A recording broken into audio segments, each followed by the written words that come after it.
চাওক আমি এটা ৰুল অফ ল যিটো আছে দেশৰ গতিকে সেই ৰুল অফ ল'ৰ মতে চলিব লাগিব চৰকাৰে যিটো তেওঁলোকক অনুমতি প্ৰদান কৰিছে চৰকাৰে কোনো বাধা দিয়া নাই তেওঁলোকক যাতে আইন শৃংখলা পৰিস্থিতি সব ঠিকে থাকে সেই অনুসৰি জিলা প্ৰশাসনসমূহে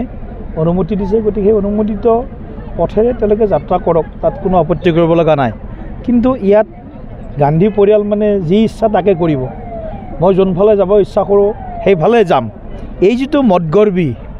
এই যিটো প্ৰভুত্ববাদী চিন্তা সেই প্ৰভুত্ববাদী চিন্তাটো ৰাহুল গান্ধী এতিয়াও তেওঁ মানে বুজি উঠা নাই তাৰমানে তেওঁ যে ভাৰতবৰ্ষ এটা গণতান্ত্ৰিক দেশ ভাৰতবৰ্ষত যে এটা প্ৰজাৰ শাসন চলে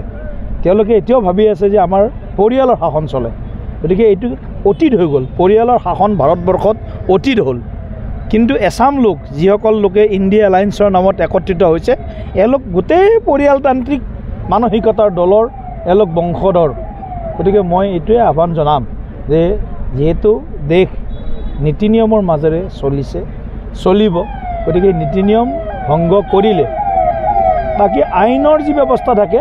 আইনে সেই ব্যৱস্থা নিশ্চয় ল'ব যোৰহাটত যিটো ঘটনা হ'ল এই ক্ষেত্ৰত সেইটো আপোনালোকে এইটো আৰু চৰকাৰ প্ৰশাসন আছে গোটেই কথাখিনি তেওঁলোকে চাব মুঠতে মই এই কথা কৈছোঁ এই যিটো প্ৰভুত্ববাদী সামন্তবাদী মানসিকতা গান্ধী পৰিয়াল বা এতিয়া ভাৰতীয় জনতা পাৰ্টি বা NDA বাদ দি বাকী যিবিলাক দল তেওঁলোক ইণ্ডিয়া এলায়েন্সৰ নামত একত্ৰিত হৈছে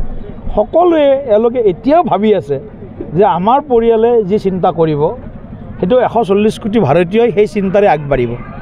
সেইটো আচলতে বাস্তৱিক অৰ্থত গান্ধী পৰিয়াল বা এই যি ইণ্ডিয়া এলায়েন্সৰ যি ৰাজনৈতিক দলবিলাক আছে পৰিয়ালতান্ত্ৰিক দল সেইবিলাকক একচুৱেলি ভাৰতবৰ্ষৰ সেইসমূহ ৰাজ্যৰ জনতাই ইতিমধ্যে বয়কট কৰিছে গতিকে এওঁলোকে মানে ৰস থকা কি বুলি কয় আমি যে কওঁ অসমীয়াত যে ৰস থাকোঁতে নামটো থোৱা ভাল গতিকে এওঁলোকে বুজি উঠাটো ভাল এতিয়াই যদি বুজি নুঠে গতিকে জৈসা কৰ্ণী এইচা ভৰণী হ'ব যেনেকুৱা কৰিব তেনেকৈ ভৰিব